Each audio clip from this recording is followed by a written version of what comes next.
Bonjour Monsieur Lézier, Monsieur Bérard, bienvenue dans notre petite fromagerie familiale. petite, belle fromagerie en tout cas. Nous sommes ici à Chavannes-les-Forts, village situé à 802 mètres d'altitude. Donc Chavannes-les-Forts, c'est Gruyère, on est d'accord. C'est la Glane. Ah, c'est la glace. C'est la Glane, Chavannes-les-Forts. La Glane, c'est le district dans le canton de Fribourg qui a la plus grande densité de production de gruyère de Suisse. C'est la première région productrice de gruyère du canton, avant la gruyère.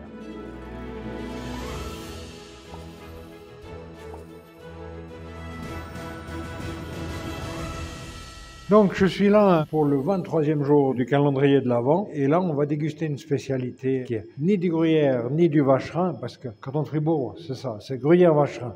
On parle que de ça quand on parle du canton de Fribourg. Principalement, effectivement. Les fromagers fribourgeois sont des gens assez innovants. Ils ont produit ces dernières années plusieurs spécialités régionales, à plus petite échelle principalement, mais des spécialités très intéressantes que vous avez eu l'occasion de découvrir au fil du temps. Ah ben, allons voir ça. Très bien, alors voilà, nous nous trouvons ici dans le local de la réception de lait. Donc là, le lait est pesé, ensuite il est distribué vers les différents utilisateurs et on passe directement dans le local de la fabrication. Actuellement, vu que nous sommes l'après-midi, nous n'avons pas de lait dans les cuves parce qu'on travaille uniquement du lait frais. Ça veut dire une fois par jour avec le lait de la veille au soir et du matin. Le lait est toujours stocké chez nous. Alors c'est une très belle chaudière et puis nous on a l'avantage pour le petit lait, c'est que mon papa avait construit une porcherie dans les années 90 et tout le petit lait est mis en valeur dans la porcherie. Mais il ne fait pas de sérac. Alors, on ne fait plus du sérac parce qu'on avait la vapeur pour chauffer. Et depuis qu'on est passé à un système plus écologique avec des panneaux solaires, on a un système d'eau chaude. Alors, partant de plein soleil, on peut dire que du 15 mars au 15 octobre, on fabrique 100% à l'énergie solaire. Après, le reste de l'année, on prend ce que le soleil nous donne et puis on complète avec une autre source d'énergie. C'est magnifique. L'énergie solaire, on m'avait parlé d'une source d'eau pour être presque autonome. Alors, notre source d'eau potable, elle permet de nous approvisionner en eau pour toute la fabrication, je dirais à plus de 98%. Une journée de fabrication normale, c'est combien de litres d'eau? Une journée de fabrication normale, c'est environ 2-3 000 litres d'eau. Ça dépend un petit peu de ce qu'on fait de la journée, mais Ouais. il en faut quand même. Approchons-nous des caves. Allons dans la cave. Donc là, on passe dans le local de saumurage avec le bain de sel ici. Et puis, voilà, nous arrivons dans la cave. Voilà ces fameux. Donc on n'est pas dans le gruyère, on n'est pas dans le vacherin, mais dans un autre fromage. Alors, dites-moi un peu. Exactement, donc là c'est le Fribourg Tradition. C'est un fromage, une recette qu'on a remis un peu au goût du jour avec mon papa. Une recette que mon grand-père fabriquait déjà à l'époque au village. Donc c'est le grand-père qui a créé. C'est le grand-père qui a commencé à produire ce produit. Dans les années 70, les fromagers fribourgeois d'autres étaient tenus à fabriquer du gruyère ou du vacherin ou les deux, mais pas d'autres sortes. Ah, c'était la règle. C'était la règle. Donc du coup, on avait abandonné cette fabrication. Un fromage interdit un peu. C'était un fromage un peu interdit à l'époque. Pour les fabriquer en cachette. Je ne sais pas exactement toutes les circonstances qui ont fait que je ne voulais pas que d'autres fromages que les sortes officielles soient produites. Mais en tout cas, je me suis dit que ça aurait été bête de perdre ce patrimoine familial, finalement, ce savoir-faire sur ce produit-là. Et j'ai profité que mon papa avait encore la connaissance de ce produit, qu'il l'avait bien mis au point, etc. Le remettre au goût du jour pour pouvoir en faire profiter les consommateurs et consommatrices. Et je crois qu'aujourd'hui, c'est un produit qui plaît. Sans aller dans le détail de fabrication, mais différence entre gruyère, vacherin et celui-là. Alors, les différences principales, on va dire que celui-ci, tout comme le gruyère, est fait à partir de levain sur base de petit lait. Le vacherin, c'est fait à partir de levain sur base de lait. Ce fromage-là, on emploie une peau de caillette pour la coagulation, principalement. Tandis que dans le gruyère, on utilise principalement de la présure pour faire coaguler le lait.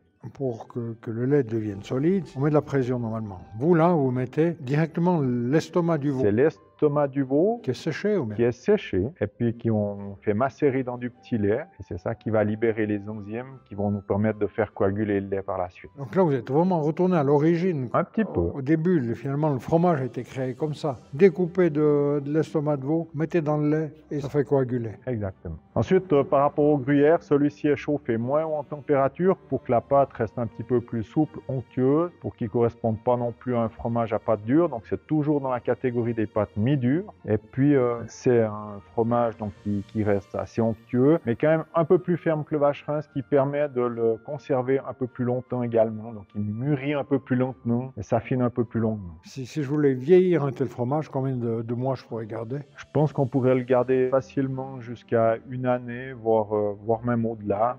Il faut qu'on le déguste. Je crois qu'on va passer aux choses sérieuses. Allons-y. Alors, prenons une meule au hasard. Quel âge elles ont là? Alors là, c'est des fromages du mois de novembre de l'année passée. Ce fromage va être dégusté le 23 décembre. Moi, ils auront passé l'année. C'est une très bonne idée de les déguster le 23 décembre parce que c'est le jour de mon anniversaire. Oh là, si on cumule les deux, alors magnifique. Voilà, pour dire qu'il y a plusieurs cadeaux qui arrivent à Noël.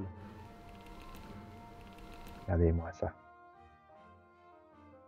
Magnifique pâte, grande souplesse. Donc là, on ne veut pas d'ouverture. Hein. On n'a pas d'ouverture, très peu, ou très peu. On n'en cherche pas trop, mais ça peut arriver, c'est toléré. Je vous laisse déguster, à vrai dire.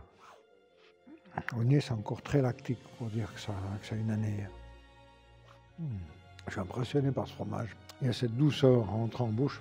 D'accord, tous ces fromages approchent de l'année. Il y a la douceur, et au moment où j'avale, toutes les saveurs qui se développent. Je dirais que c'est un fromage qui est agréable à déguster. Moi, ce que j'aime, la première impression qu'on a quand on mange un fromage, en principe, c'est la texture. Si la texture est agréable, 70% est déjà conquis dans le palais. On peut parler d'une texture fondante. On peut parler là déjà d'une texture assez fondante parce qu'on arrive pratiquement à l'écraser uniquement avec la langue sous le palais. Donc là, on peut parler d'une très bonne texture. Content de cette découverte parce qu'on est vraiment dans quelque chose de bien particulier et je suis sûr qu'il va plaire. Tout le mal que je lui souhaite. C'est bien. Notre production est exclusivement réservée à la dégustation, à la main, à la coupe. On peut tout à fait l'employer pour aussi un gratin. C'est un fromage qu'ils font très bien également. Je me réjouis de voir les réactions qu'on aura aussi pour ce calendrier de l'Avent. Notre idée aussi, c'est que les gens peuvent intervenir et me donner des commentaires, dire j'ai apprécié ce fromage et je suis curieux parce que c'est un fromage qui n'est pas connu.